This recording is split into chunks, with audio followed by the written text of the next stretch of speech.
Alors bonjour, je suis très heureuse d'être ici aujourd'hui. Puis mon doctorat, effectivement, qui est toujours pique souvent la curiosité. Vous allez peut-être voir à travers ma présentation un peu des traces de ce doctorat-là multidisciplinaire, c'est-à-dire qui était représenté par 3 disciplines, médecine sociale et préventive, gestion ressources humaines, management et psychologie organisationnelle. Alors à l'Université Laval, on a cette possibilité-là de travailler sur des problématiques complexes qui vont faire intervenir plusieurs disciplines et j'ai pu me confronter aux limites de l'interdisciplinarité.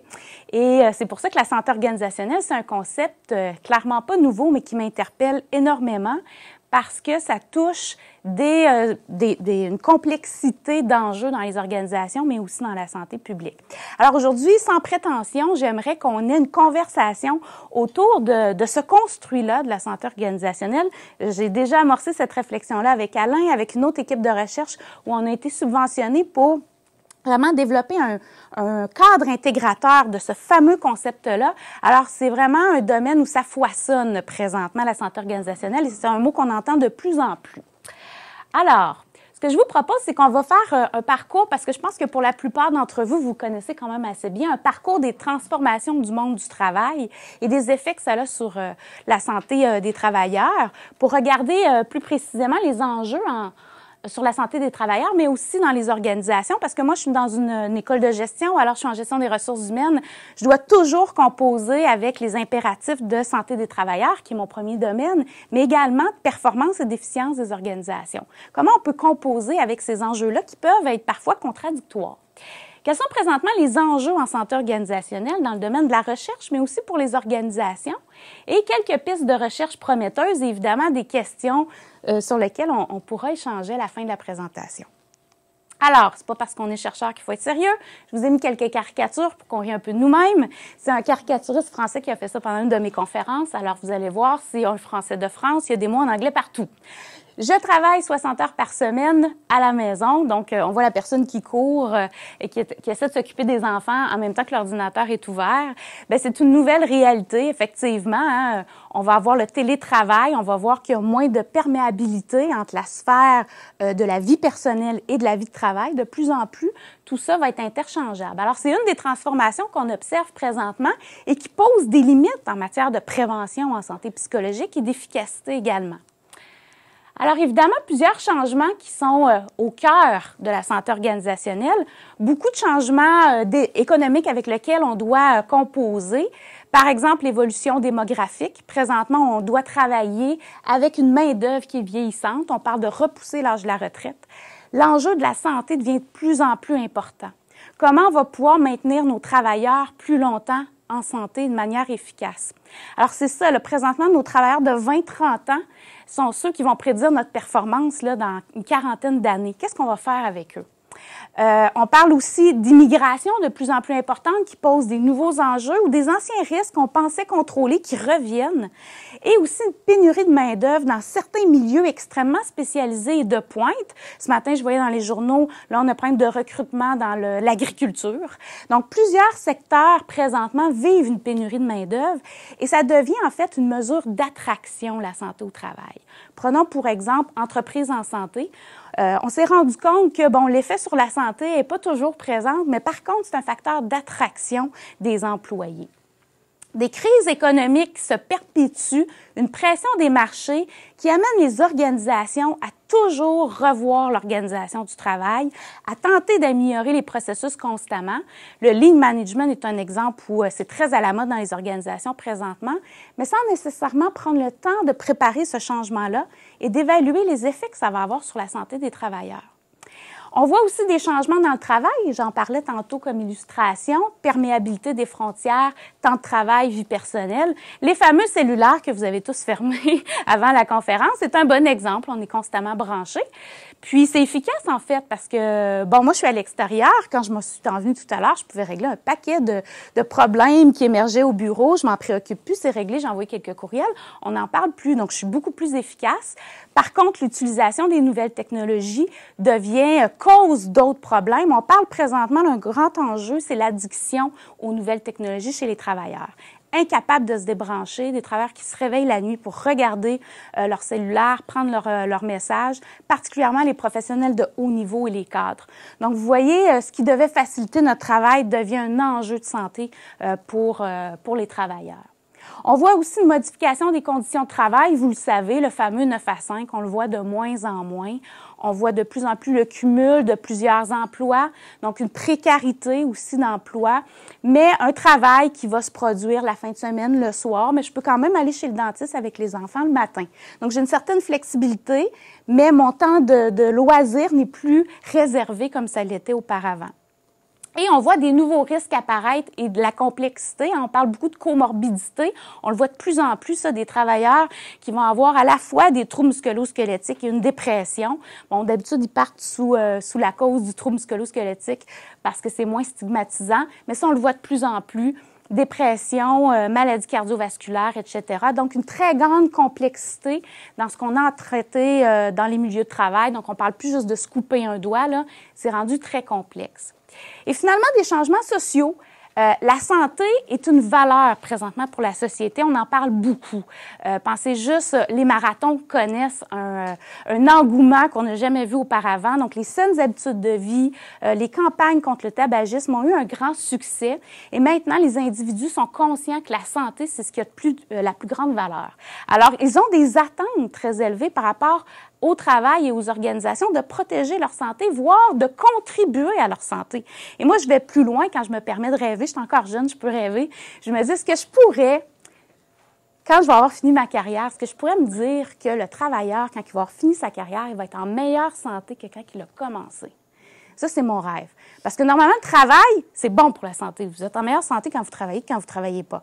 Donc, c'est bon pour la santé. Est-ce qu'on pourrait penser que par son travail, il va avoir une meilleure santé? Bon, je peux toujours rêver, mais je pense que j'ai beaucoup de travail. Alors, la santé des travailleurs. Je veux de la reconnaissance chiffre. Qui êtes-vous? Ça semble drôle, mais c'est une nouvelle réalité. J'ai fait des entrevues avec des cadres il y a 2 ans et je me suis rendue dans des équipes où le gestionnaire avait 120 salariés employés sous sa gouverne. Il me disait, mon défi, c'est d'apprendre leur prénom. Donc, demande-moi pas de trouver une qualité, une compétence particulière. Ça change, un taux de roulement qui est assez élevé. Donc, on sait que la reconnaissance est un besoin psychologique fondamental de l'individu. Il en a besoin, une reconnaissance identitaire, donc de l'individu, qui je suis, mais également de ma compétence de travail, de mes réalisations, de mes efforts. On est dans un contexte où on est en train de réduire les hiérarchies, augmenter les taux d'encadrement, et avec des salariés, des employés qui ont des grandes attentes par rapport au travail parce qu'ils se développent à travers le travail. Donc, ils ont besoin de reconnaissance. Et pour certains individus, c'est la seule reconnaissance qu'ils ont dans leur vie. Alors, vous voyez, il y a vraiment une adéquation en ce que le travail peut offrir aux travailleurs, à l'individu et ce que l'individu a besoin. Alors, la reconnaissance, c'est le nerf de la guerre dans tous les sondages, les questionnaires qu'on fait dans les organisations. C'est souvent le premier facteur qui ressort, manque de reconnaissance au travail et surcharge de travail. Alors, la santé des travailleurs, j'ai passé très rapidement parce que je ne sais pas quel est votre niveau de confort avec ces statistiques-là, mais j'aurais pu en sortir plein d'autres, là. Mais c'est pour donner un portrait. Quand on parle du stress au travail, on voit qu'il y a une augmentation du stress rapporté par les travailleurs. Donc, il y a des limites, ce qu'on peut déduire de ça sur une mesure auto-rapportée, mais quand même, ça nous montre que les gens rapportent davantage de stress reliés au travail qu'ils attribuent au travail, même si, Alain, tu as bien montré par tes travaux qu'on sait qu'il va y avoir d'autres sphères qui vont intervenir dans ce stress-là, mais on sait que le travail là, va être d'une grande importance dans le stress qui est rapporté, que ce soit au Canada ou aux États-Unis. Ça, on voit qu'il y a une augmentation. Si on regarde sur la santé psychologique, bien, on a plusieurs indicateurs, on a plusieurs statistiques qui nous permettent de voir est-ce qu'on a une amélioration, une détérioration de la santé psychologique. Mais la chose que je dois dire tout de suite, c'est que c'est un phénomène mondial. Et présentement, le pays qui rapporte le taux de dépression le plus élevé, c'est l'Inde. Alors là, on voit que les pays émergents, dont la Chine, l'Inde, s'en viennent. On peut parler aussi du Japon avec le fameux phénomène de karoshi que vous avez peut-être entendu parler dans les médias où les Japonais mouraient dans les métros, 19-20 ans d'arrêt subi, d'un arrêt cardiaque subi parce qu'ils travaillaient trop d'heures par jour. Alors même le gouvernement a réglementé le nombre d'heures travaillées dans les organisations. Mais il reste que le Japon est encore pris avec un taux très élevé de dépression et de burn-out. Au Québec, la dernière enquête sur les conditions de travail des Québécois montrait que c'était un travailleur sur 5. Donc, ça date un peu, parce que c'est les données de 2007-2008. Il semble y avoir une légère augmentation de ce que j'ai entendu de la dernière enquête du niveau de détresse élevé des travailleurs. L'Organisation mondiale de la santé maintient toujours sa prédiction que la dépression sera la deuxième cause d'invalidité en 2020 et vient d'annoncer qu'en 2030, elle sera la première cause d'invalidité, essentiellement à cause des pays émergents. Ce qui est intéressant aussi quand on s'intéresse à la santé psychologique, moi je vous ai dit, j'aimerais ça que le travail puisse améliorer votre santé, en tout cas j'essaie d'y croire le plus souvent possible, c'est qu'on a deux dimensions sur lesquelles on peut agir sur la santé psychologique générale de l'individu. La dimension dite négative, stress, détresse psychologique. Donc, je peux essayer évidemment de réduire la détresse psychologique et les conséquences sur la santé mentale, mais je peux également essayer d'augmenter votre bien-être. Et ça serait deux processus distincts et non pas un continuum. Alors ça, c'est intéressant parce que vous pouvez agir sur deux dimensions dans le milieu de travail. Par des interventions, vous pouvez essayer de réduire le stress des travailleurs et pour ceux qui vivent peu ou pas de stress, augmenter leur bien-être. Alors, vous voyez qu'il y a encore beaucoup de travail à faire parce que c'est seulement 17 de la population là, qui vont vivre une santé psychologique qu'on qualifie de dite optimale. Et la santé mentale au travail, c'est une préoccupation mondiale, je l'ai dit tout à l'heure au début de cet acétate-là. De plus en plus, maintenant, on pensait que c'était les pays occidentaux, là, c'est vraiment réparti à travers le monde. Bien, la santé physique, j'aurais pu aussi présenter d'autres statistiques, mais ce que j'aime bien présenter avec la santé mentale, c'est tout ce qui est troubles musculo-squelettiques, parce qu'on voit que ces deux conditions-là apparaissent ensemble. Maintenant, on le sait, quand vous êtes stressé, vous êtes plus à risque d'avoir des troubles musculo-squelettiques. Et on le voit, là, les gens qui vont être exposés à plusieurs contraintes psychosociales vont souvent avoir les deux conditions. Donc, on a beaucoup de travail à faire, mais il y a aussi de nouveaux enjeux.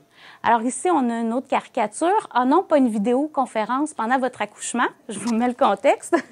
J'avais donné l'exemple de Marissa Mayer, qui est la PDG de Yahoo, ancienne PDG de Google, qui à 38 ans a eu un poste très important, qui était considérée comme une des femmes les plus puissantes au monde. Et pendant la conférence de presse où on annonçait sa nomination à Yahoo, elle était enceinte de 8 mois, là, très enceinte. Alors, il y a un journaliste qui lui a demandé « Mais Madame Mayer, qu'est-ce que vous allez faire? Vous allez avoir un poste d'importance, vous devez faire une restructuration de Yahoo. Visiblement, vous allez être occupée dans les prochaines semaines. » Alors, elle répond « Ne vous inquiétez pas, je vais prendre que quelques jours de congé. » On n'oubliera pas qu'aux États-Unis, on n'a pas les mêmes mesures qu'ici, mais aussi que Mme Mayer a vraiment les moyens de se payer plusieurs nounous. Alors, je prendrai que quelques jours de congé. Et petite anecdote, il semblerait que quand elle partait à l'hôpital pour accoucher, elle était sur la civière, elle rentrait en salle de travail et elle répondait sur son BlackBerry « Je vous réponds dans quelques heures, je suis en train d'accoucher. » Alors, c'est bien drôle comme anecdote, mais imaginez le message que ça envoie aux employés de son organisation sur la conciliation travail-vie personnelle. Alors, ça envoie deux messages. Le premier, c'est que les cadres ne peuvent jamais décrocher. Et le deuxième, c'est que la conciliation travail-vie personnelle, ce n'est pas important pour moi.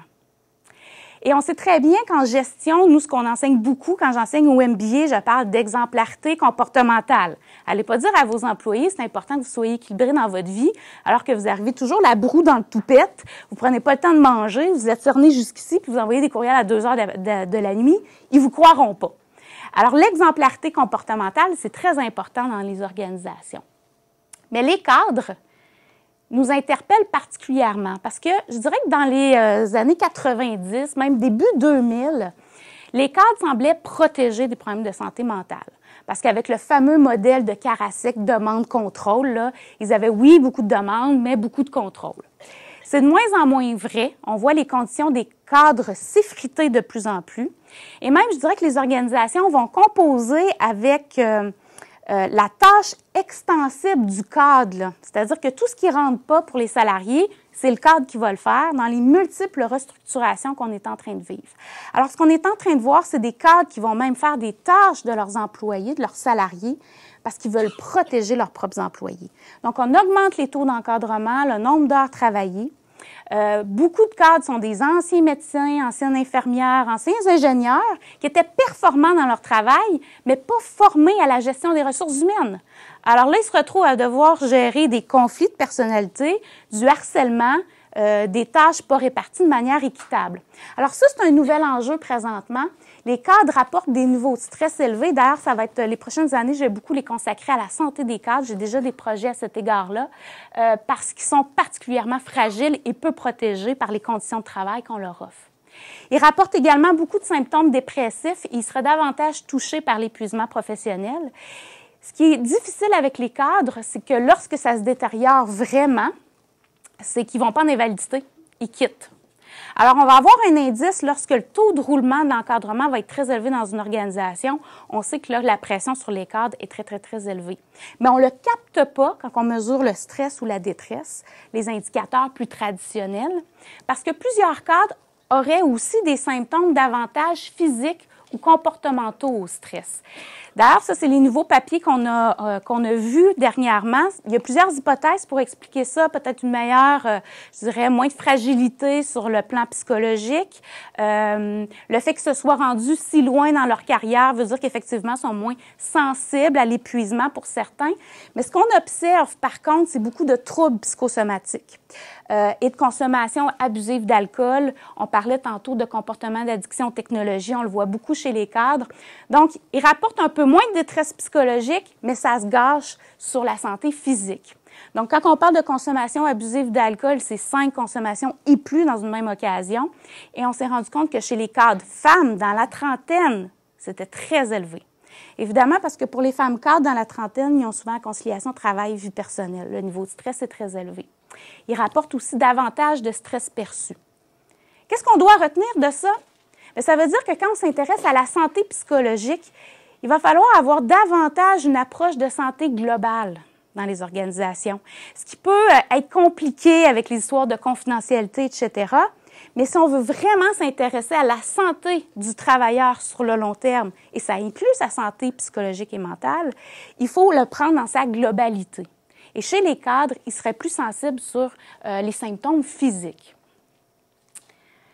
Et aussi, la dernière enquête sur les conditions de travail des Québécois montrait qu'il y avait des grandes inégalités entre les hommes et les femmes qui ne sont pas exposés aux mêmes contraintes psychosociales et que les femmes étaient davantage exposées au cumul de contraintes. Donc, beaucoup de contraintes, conciliation travail-vie personnelle.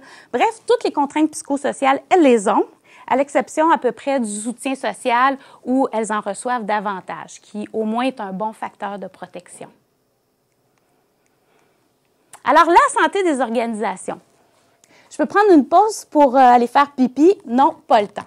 Alors, bon, ça a l'air un peu ridicule, mais pas du tout. Alors, on s'est rendu compte dans les milieux de travail, le temps de pause est réduit, voire plus de temps de pause du tout. Parfois imposé par l'organisation du travail, mais parfois c'est le travailleur, parce qu'il sait qu'il doit partir à 4 heures à la garderie et qu'il y a d'autres contraintes familiales, il va, lui, décider de couper sur son temps de pause pour faire le travail. Parce que l'organisation ne s'est pas interrogée, est-ce que c'est faisable de faire cette tâche-là dans le temps qui est prescrit? Bien, le travailleur, lui, prend sur lui, il coupe ses pauses. Donc, l'organisation n'est jamais au courant, en fait, du manque d'efficacité dans l'organisation du travail. Alors, je vais passer un peu rapidement parce que je veux vraiment qu'on aille aux questions de fond, mais vous connaissez sûrement ces enjeux-là. On a vécu des grandes transformations dans les organisations, la libération des économies, l'évolution des technologies des communications et surtout, on parle beaucoup de gestion responsable ces temps-ci, mais la course au profit des actionnaires est devenue un des enjeux qui amène les organisations à compresser de plus en plus. Alors ça, c'est pas étranger au fait qu'on vit de plus en plus ce qu'on va appeler de l'intensification du travail. Et il y a des ergonomes du travail qui le mesurent, ça, et ils ont très bien montré que le nombre d'heures n'a peut-être pas changé dans votre travail, mais l'intensité de son nombre d'heures-là est plus grand. Quand vous travaillez, vous êtes plus pressé, vous pouvez être interrompu, ce qui est très exigeant sur le plan cognitif. Évidemment, c'est exigeant physiquement et psychologiquement. Donc, l'interruption par les nouvelles technologies, le fait que vous deviez répondre à plusieurs demandes en même temps, Vous êtes non seulement moins efficace, mais vous êtes en plus davantage fatigué. Donc, on voit là présentement que l'intensification du travail, c'est à peu près dans toutes les organisations et les corps d'emploi. C'est très rare, je ne dis pas que ça n'arrive pas, mais c'est très rare que les gens se plaignent que c'est long au travail et qu'ils s'ennuient puis qu'ils ont trop de temps. On vit plutôt l'inverse. Et quand on le mesure effectivement, on voit que l'intensification est de plus en plus présente. Alors, ça nous amène à cette fameuse question. Est-ce qu'on peut réconcilier santé et productivité? Et évidemment, on peut poser l'hypothèse, naturellement, on pense que ça va de soi. Est-ce que la santé des travailleurs, là, une meilleure santé des travailleurs va nous permettre d'avoir une meilleure performance organisationnelle? Est-ce qu'on peut penser que le travailleur heureux va être plus productif? Si on le regarde juste sur le plan de la science, la réponse, c'est on ne le sait pas. Il n'y a pas de consensus, en fait, dans la littérature à ce sujet-là. Parce qu'un travailleur qui est très, très, très, très heureux, peut-être que vous avez vécu ce sentiment de bien-être-là, par exemple, quand vous êtes en amour. Les premiers temps que vous êtes en amour, là, vous êtes complètement absorbé, puis si je prends des mesures de bien-être, vous allez être très heureux. Vous allez sécréter beaucoup d'hormones du bonheur. Alors, vous allez être heureux, mais vous ne serez pas nécessairement productif. Vous allez être dans la lune, vous allez être pris par d'autres choses, vous allez être préoccupé. Hein? Fait qu'on pense qu'il y a comme un seuil, sûrement. Mais cette question-là, parce que c'est ce que l'organisation veut savoir, est-ce qu'ils vont être plus productifs s'ils sont vraiment, ils ont un niveau de bien-être élevé et une très bonne santé? On ne le sait pas. Il n'y a pas de consensus. On pose l'hypothèse que oui, mais on ne le sait pas encore. Et d'ailleurs, c'est vraiment l'appel des chercheurs présentement de se poser cette question-là. C'est quoi le lien entre la productivité et la santé? Grosse question. Mais avant ça, qu'est-ce que la santé organisationnelle? C'est en productivité individuelle ou productivité collective? Oui, voilà, les deux en fait, hein? Les deux. Parce que la productivité individuelle va contribuer à celle qui est collective. Alors là, on a un petit monsieur qui est capable de tout faire et qui est zen. Il réussit à faire du yoga en même temps.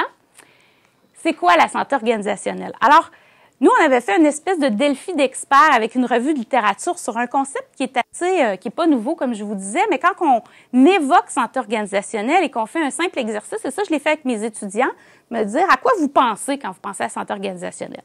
Alors, il est ressorti détresse psychologique, yoga, certains ont dit zen, mieux-être, motivation, performance, vaccination, ça c'était une infirmière, présentéisme, saines habitudes de vie, tabagisme, qualité de vie au travail, méditation pleine conscience, engagement, conciliation travail-vie personnelle, stress, intervention, absentéisme, santé psychologique, mobilisation. Là, quand on a regardé ça, on a fait « ouais ». Il y a beaucoup de choses là-dedans sous santé organisationnelle. Il y a des saines habitudes de vie, il y a de la santé publique, il y a de la psychologie, il y a de la gestion des ressources humaines, il y a de la gestion tout court. C'est quoi la santé organisationnelle? Bien, ce concept-là, là, il y a des fondements disciplinaires un peu partout et c'est ce qui rend l'approche de la bête complexe. Évidemment, il y a toutes les sciences de la santé avec la santé publique et la médecine du travail qui ont permis de faire avancer davantage la santé globale de l'individu, mais également du travailleur. On a toutes les sciences sociales avec la sociologie, la psychologie et je dirais les sous-disciplines des sciences administratives, gestion des ressources humaines, management, relations industrielles, qui ont essayé de regarder l'individu dans son contexte de travail. Et même le génie, hein, qui, lorsqu'on essaie de concevoir des machines qui sont plus sécuritaires, participe de façon générale à la santé organisationnelle. Ce qui est amusant là-dedans, c'est qu'on a à la fois ce qu'on appelle les sciences naturelles, sciences de la santé, le génie et tout ce qu'on appelle sciences sociales, qui sont des paradigmes très différents et qui, d'habitude, ne se parlent pas beaucoup ou qui ont de la misère à se comprendre quand ils se parlent. Alors, ça rend le transfert des connaissances extrêmement difficile et il y a des domaines de connaissances qui se sont développés de façon parallèle sans jamais faire d'interrelation dans les différentes connaissances sur la santé organisationnelle. Alors ça, c'est un défi de transdisciplinarité qu'on vit présentement parce que la santé organisationnelle est un objet complexe de recherche et aussi d'intervention dans les organisations. Mais quand je vous disais santé organisationnelle, c'est pas un terme qui est nouveau, là, on n'a rien inventé. Ça fait longtemps que ça existe. On en parlait avant 1940, imaginez-vous. Donc, on peut retrouver dans la littérature le concept en anglais de Organizational Health, où on pensait essentiellement réduire la mauvaise santé. Là, ce qu'on essayait de faire, c'était de réduire les effets négatifs de la santé, avant 1940. À partir de 1940, on s'est intéressé à faire, c'est un peu, l'époque préhistorique de la qualité de vie au travail des années 70. On faisait des barbecues, on invitait la famille, on faisait des activités sociales. Donc là, on commençait là, à intégrer l'humain dans l'organisation. Par la suite, ça a été l'époque des programmes de mise en forme. Alors, excusez-moi, je pense que c'est le Mac, là, des fois, il y a des petits décalages dans l'écriture, je suis désolée. Programme de mise en forme, donc les premiers gyms sont apparus dans les organisations. On pense que c'est nouveau, les gyms, là, mais déjà dans les années 70, c'était à la mode dans les organisations. Et c'est davantage à partir des années 2000 où on a commencé à voir, on a abordé la santé organisationnelle davantage par des activités par la santé des employés et des organisations, où est apparue l'idée de s'intéresser à la santé du travailleur et celle de l'organisation pour qu'elle soit pérenne. Alors, ce n'est pas un nouveau concept. Mais ce concept-là est abordé, comme je vous disais, à cause des fondements disciplinaires selon des angles ou des perspectives totalement différentes. Et là, il y a des recherches parallèles qui ont eu cours dans toutes ces disciplines-là. La première approche, on a essayé de les mettre en 3 grandes approches, c'était celle de la santé au travail. Là, on s'intéresse, et je dirais que la principale influence ici, c'est la SST, la santé et sécurité du travail, mais aussi la santé publique. L'intérêt est focalisé sur le travailleur dans l'organisation. Comment je peux m'occuper de sa sécurité et de sa santé. La deuxième approche, c'est plus l'organisation dite en santé. Là, ce qui nous intéresse, c'est des indicateurs organisationnels. Présentéisme, absentéisme, satisfaction, motivation, engagement, qui sont des concepts qui sont importants pour l'efficience de l'organisation. Alors ici, on est plus dans l'expérience subjective du travailleur. Est-il motivé? Est-il satisfait? Puis est-ce que dans mes indicateurs d'absentéisme, d'invalidité, ça paraît? Et évidemment, l'efficacité organisationnelle, est-ce que j'atteins les résultats que je devrais atteindre? Et il y a une troisième approche qui est celle qui prédomine présentement où les chercheurs souhaitent que nous investissions nos énergies. C'est sur une organisation saine pour les travailleurs où on tente de réconcilier les deux enjeux. Donc là, on s'intéresse davantage aux processus organisationnels qui sont dans la SO. On est plus là dans une approche très systémique où on peut agir à la fois sur la santé du travailleur et la performance. Donc, on va travailler sur le climat de travail sain, par exemple, le leadership pour améliorer les processus dans l'organisation. Alors, ce qu'on souhaite, c'est que la santé de l'organisation et la santé de l'individu s'inter-influencent. En fait, la définition qui prédomine présentement en santé organisationnelle, c'est celle-ci, c'est d'intégrer les objectifs de l'employé, évidemment d'améliorer sa santé, son bien-être, avec ceux de l'organisation qui seraient de la profitabilité et de la productivité. Alors, on va aller au plus intéressant parce que c'est là les questions qu'on va se poser. Quels sont les enjeux en santé organisationnelle présentement? Il y en a plusieurs. Dans les enjeux scientifiques et organisationnels, le premier, c'est qu'on va devoir circonscrire les déterminants qui favorisent le fonctionnement optimal des organisations et des individus. On en est là.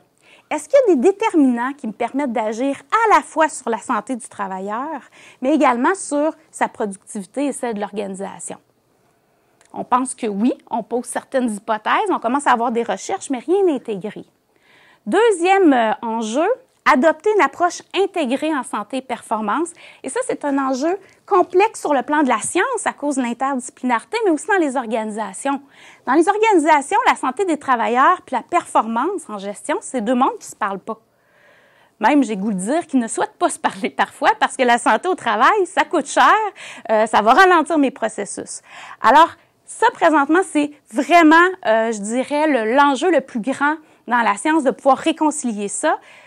Surtout dans la publication et dans la façon, qu'on mène les études, parce qu'on doit faire intervenir plusieurs disciplines.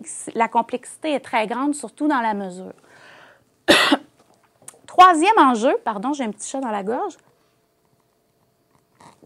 Troisième enjeu, développer des interventions efficaces sur les leviers à la performance et à la santé. Ça aussi, le degré de difficulté est assez élevé. On fait beaucoup d'interventions dans les organisations, parfois maison, parfois davantage structurées, avec des normes. Bon, on ne les mesure jamais, les effets. Puis en fait, on a beaucoup de difficultés à isoler les effets des interventions. Exemple, j'ai implanté entreprise en santé. Mon taux de détresse psychologique diminue 2 ans plus tard. Mais je viens de changer de PDG. Est-ce que c'est mon intervention qui a fait diminuer le taux de détresse psychologique ou c'est un facteur confondant, mon PDG? On n'est pas capable. Et surtout parce que on est dans un microcosme dans les organisations et les changements sont de plus en plus rapides. Donc, quand on essaie de voir quels sont les facteurs clés d'une intervention organisationnelle qui va me donner réellement des interventions, c'est très, très, très difficile à mesurer. Ça pose des défis conceptuels et méthodologiques importants. Et vous aurez compris que dans les organisations, ce qui les intéresse, c'est davantage mettre l'effort, les ressources au début dans l'intervention et pas dans l'évaluation. Introduire la responsabilité partagée, ça aussi, c'est une difficulté qu'on a eue dans les organisations. On a eu une approche très top-down. Et comme je vous disais tantôt, avec le cas des gestionnaires qui s'en vient, qui va être davantage préoccupant, et pour certains, c'est même un enjeu de santé publique présentement, et pour des organisations, c'est un enjeu de relève managériale. Mais si on n'introduit pas les travailleurs dans la solution et dans l'intervention, on ne pourra pas avoir des résultats intéressants. Et d'évaluer les coûts et les retombées économiques des interventions, c'est le principal argument. Ça fait longtemps, Alain, tu dois savoir mieux que moi, mais ça fait longtemps que les organisations nous demandent qu'est-ce que ça va me coûter puis qu'est-ce que ça va me rapporter. Là, on essaie d'évaluer ces coûts-là. On a un projet de recherche justement avec Hélène Sultan-Tayeb de l'UQAM où on veut mesurer ça. Quelles sont les retombées des interventions? Mais avant, il faut que mon intervention elle soit efficace, vous aurez compris. Des enjeux méthodologiques très grands. De plus en plus, pour des problèmes complexes comme l'environnement, on sait qu'il y a des enjeux, évidemment, reliés à la météo, mais il y a aussi des enjeux humains reliés aux problèmes de l'environnement. C'est la même chose pour les problèmes sociaux plus complexes. Donc, il faut aller vers des nouvelles approches, dont une qui s'appelle la Sustainability Science et qui est une approche davantage collaborative et transdisciplinaire. Ici, ce qu'on veut, c'est vraiment une approche qui travaille sur les problèmes de recherche avec les acteurs, toutes les parties prenantes et les chercheurs. Et à la différence de la recherche-action, c'est qu'on est transdisciplinaire. Alors, à la fois, le monde du génie, le monde des sciences naturelles et sciences sociales collaborent à ce projet-là avec une perspective nord-sud, locale, mondiale. Alors, on est vraiment de plus en plus dans ces approches-là. C'est super beau quand je le dis, c'est super le fun d'enseigner. Quand c'est temps d'écrire un projet de recherche puis de rassembler les gens autour de la table, c'est une autre affaire.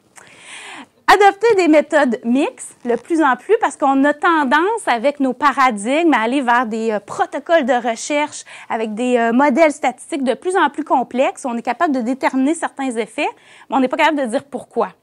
Alors là, de plus en plus, il faut aller avec des méthodes mixtes où on va avoir à la fois des méthodes qualitatives et quantitatives. Et ça aussi, c'est pas évident de faire parler ce monde-là, il parle pas bilingue. Et des devis longitudinaux, ce qui amène évidemment un degré de complexité dans l'organisation. Surtout dans les organisations, rendez-vous compte, où on peut avoir un taux de roulement à l'intérieur de 5 ans, des fois jusqu'à 50 %. Bon, qu'est-ce qu'on explique après ça, à part le fait qu'il y a 50 % des gens qui sont partis? Et les enjeux sociaux. Donc, de pouvoir développer des stratégies pour vraiment aller au-delà des préoccupations singulières de chacune des parties prenantes. Juste un exemple, on parle présentement de la réforme de la loi sur la santé et sécurité du travail. Est-ce qu'on va pouvoir aller au-delà des enjeux syndicaux et des enjeux patronaux pour vraiment mettre la santé et la sécurité au centre de nos préoccupations? C'est un défi qu'on a quand on parle de santé organisationnelle. Est-ce que les saines habitudes de vie et le tabagisme, ça me regarde, moi, employeur? La santé au travail pour la santé populationnelle. Bien évidemment, il faut qu'on comprenne que les travailleurs, c'est des individus qui participent à la santé populationnelle et qui peuvent devenir une charge lourde pour le système public. Alors, le travail, on le sait, le milieu de travail est vraiment l'endroit qui serait le plus efficace pour amener les changements d'habitude de vie. Et de former des catalyseurs de connaissances polyglottes sans avoir la prétention. En tout cas, j'aspire. C'est pour ça que j'ai fait un doc sur mesure. Je suis pas, à chaque fois, on me dit, t'es quoi, toi? T'es psychologue? T'es conseiller en gestion des ressources humaines? T'es quoi? T'es sociologue? Rien de ça. Moi, je me dis, j'essaye de traduire le langage de chacun. C'est-à-dire, quand tu parles de ça, je pense que l'autre, c'est de ça qu'il parle. Le psychologue, là, il aborde avec tel terme, tel phénomène. Donc, d'essayer de pouvoir tendre vers cette transdisciplinarité-là. Pardon, j'ai un petit chat dans la gorge, je vais reprendre de l'eau, désolée. Manque de salive, puis là, je vais aller trop vite. Essayer de former des catalyseurs de connaissances polyglottes qui vont nous permettre de faire avancer nos connaissances et les interventions organisationnelles dans une approche transdisciplinaire. Piste de recherche prometteuse, bien, présentement, pour ceux qui s'intéressent à la santé organisationnelle, au-delà de s'intéresser à l'état de santé des cadres, il reste que le rôle du gestionnaire est central. Toutes les études sont assez impressionnantes à ce sujet-là. Le gestionnaire de premier niveau, particulièrement, a une influence très grande sur la sécurité, la santé physique, la santé psychologique et les facteurs de succès dans les interventions organisationnelles. À quand on va former nos gestionnaires en santé organisationnelle? C'est la question que je me pose. Je suis dans une école de gestion, puis je n'ai pas de réponse à ça. Présentement, on le sait que c'est eux qui vont être la clé du succès. Première chose, il faut s'intéresser à leur propre santé avant de leur demander de s'intéresser à la santé de leurs employés. Mais il va falloir intégrer ces préoccupations-là de santé du travailleur à celle de la performance du travailleur et de l'organisation. Donc là, il y a beaucoup de travail à faire. Le leadership, particulièrement, si on rentre plus dans le détail, on le savait, ça fait 50-60 ans qu'on fait des études sur le leadership. On sait qu'un gestionnaire qui a du leadership, ses employés vont être plus performants. Ce qui est plus nouveau, bien, c'est moins nouveau, mais plus récent, c'est qu'il y aurait un effet sur la santé psychologique et le bien-être de ses employés. Et ce lien-là est si fort que ça amène certains auteurs à dire que la voie la plus prometteuse en santé psychologique au travail, ce serait de développer le leadership des gestionnaires. Là, il y a beaucoup de recherches qui se font sur le leadership, particulièrement pas n'importe quel leadership, le leadership transformationnel. Mais quand j'enseigne ça aux gestionnaires, le leadership transformationnel, je leur dis, là, je leur présente les principes, là, puis je leur dis, vous faites quoi demain matin à 8h30? On a vu que c'est du charisme, c'est de l'influence, de la considération individualisée. Là, ils me regardent et font, demain, vous allez être charismatique et vous allez faire de la considération individualisée. Eux, ils ne comprennent pas. Deux paradigmes, le leadership et ce qu'on appelle le comportement de gestion ou les compétences de gestion. En anglais, management competencies, qui est plus orienté vers l'action ou le comportement. Gestion de la charge de travail, gestion de l'équipe, reconnaissance, développement de carrière. Quand je nomme ça, qu'est-ce que je nomme? Je nomme les principaux risques psychosociaux à la santé psychologique au travail, mais je nomme aussi les fonctions de gestion du gestionnaire. Mais ça, tout ce modèle-là, ça n'a pas été mis en lien avec la santé psychologique. Donc, c'est essentiellement le leadership, quelque chose qui est nébuleux, conceptuel et qui se développe, mais avec des méthodes particulières comme le coaching. Ça coûte très cher et ça prend des années. Puis, ils ne partent pas tous du même point. Il y en a qui n'ont vraiment pas de leadership, donc c'est très, très, très long et très cher. Mais les compétences de gestion, si on peut développer ça plus rapidement. Et d'ailleurs, on a mené une étude où on a fait 210 entrevues en France, au Québec, avec des gestionnaires de tous les niveaux hiérarchiques, des employés de tous les corps d'emploi, tous les secteurs économiques, pour répondre à cette question-là qu'un jour, un gestionnaire m'avait posée à une conférence que j'avais donnée sur la reconnaissance au travail. Il s'est élevé, vous aurez compris qu'il manquait de reconnaissance dans son organisation, il s'est élevé, puis il m'avait dit, « C'est intéressant, Mme Saint-Hilaire, mais je fais quoi, moi, demain matin, à 8h30? Je vais prendre un café avec mes employés, je leur donne une promotion. Qu'est-ce que je fais? » Et en fait, sa question était fondamentale. C'est dans l'action, au jour le jour, qu'ils ont de la difficulté à actualiser le comportement avec les exigences du travail. Et ce qui ne s'est pas ce gestionnaire-là, parce que je ne l'ai jamais revu de ma vie, c'est qu'il m'a inspiré ma thèse de doctorat et mes travaux de recherche futurs, où je me suis intéressée à identifier quelle est la compétence de gestion spécifique. Puis on en a identifié 160, imaginez-vous, il y a des choses à faire, avec 27 compétences clés. Et il y a des choses là-dedans, ce qui est la bonne nouvelle, qu'on enseigne dans nos facs de management. Ce n'est pas des nouvelles compétences. Donc, on voit déjà le lien entre la santé psychologique et aussi le lien avec la performance de l'individu. Et on s'est intéressé à cette question originale et qui surprenait tout le monde. Pour nous, ça allait de soi. On a posé aux employés aussi, qu'est-ce que vous faites pour reconnaître votre gestionnaire? 20% des employés n'ont pas compris la question. Donc, on s'est intéressé à cette responsabilité partagée. Comment, moi, en tant qu'employé, par quelle pratique de travail ou comportement puis-je favoriser la santé? Donc, tout ce qui tourne autour de leadership, compétences de gestion, pratiques de travail. En anglais, on voit aussi les concepts qui sont très près de followership, comportement de citoyenneté organisationnelle, comment on peut amener le travailleur à dépasser les attentes prescrites de l'organisation pour avoir des comportements en matière de santé organisationnelle. Et les interventions efficaces, ça, je vous dirais là, que c'est le casse-tête parce que ça prend vraiment une approche interdisciplinaire. Ça prend beaucoup de persévérance pour les chercheurs, une bonne collaboration avec les parties prenantes dans les organisations. Démontrer les associations entre la santé des travailleurs, promotion et prévention, leur performance. Essayer de prendre en compte le contexte du milieu de travail. Je peux implanter entreprise en santé dans une entreprise manufacturière dans le système de la santé, ça ne donne pas les mêmes résultats. C'est normal, je n'ai pas le même contexte. Comment je peux isoler ces variables-là? Est-ce que les participants à mon intervention ont été exposés de la même façon? Des fois, on ne voit pas de résultats, mais on se rend compte qu'il y a juste 2 équipes, finalement, qui ont participé à l'intervention. Une intervention comme entreprise en santé très normée, on s'est rendu compte que dans le fond, entre ce qu'ils devaient faire et ce qu'ils ont fait, c'est ici que le bas blesse. Comment ça a été implanté, le processus d'implantation. Puis ça, je ne peux pas le mesurer par questionnaire, il faut que j'aille faire des entrevues. Et mesurer, isoler les effets réels des interventions. Ça s'est détérioré à cause de quoi? Peut-être parce que j'ai changé mon système de management. Alors, sur la fin, j'aimerais vous soumettre ces questions-là à réflexion. Santé organisationnelle, est-ce que vous pensez qu'on est à la phase pré-paradigmatique où on est en train de recycler un vieux construit dans lequel on met plein de concepts qu'on connaît tous, mais qu'on renomme autrement? Est-ce qu'on fait vraiment de l'interdisciplinarité quand on fait de la santé organisationnelle? On doit composer avec les postulats de chacune des disciplines. Et il y a des disciplines qui sont plus fortes dans le discours scientifique que d'autres. Les revues sont extrêmement disciplinaires avec des exigences de publication particulières. Et on doit composer aussi avec des théories et des modèles contradictoires en sciences humaines et sociales. Segmentation aussi des champs d'intervention au sein des disciplines. On enseigne encore en discipline. Vous êtes psychologue, sociologue, vous allez être gestionnaire. Ces disciplines-là ne se parlent pas. On a une approche disciplinaire dans la formation, mais aussi dans le découpage dans les organisations. Et la dernière question, comment on peut concilier les méthodes de recherche aux impératifs organisationnels?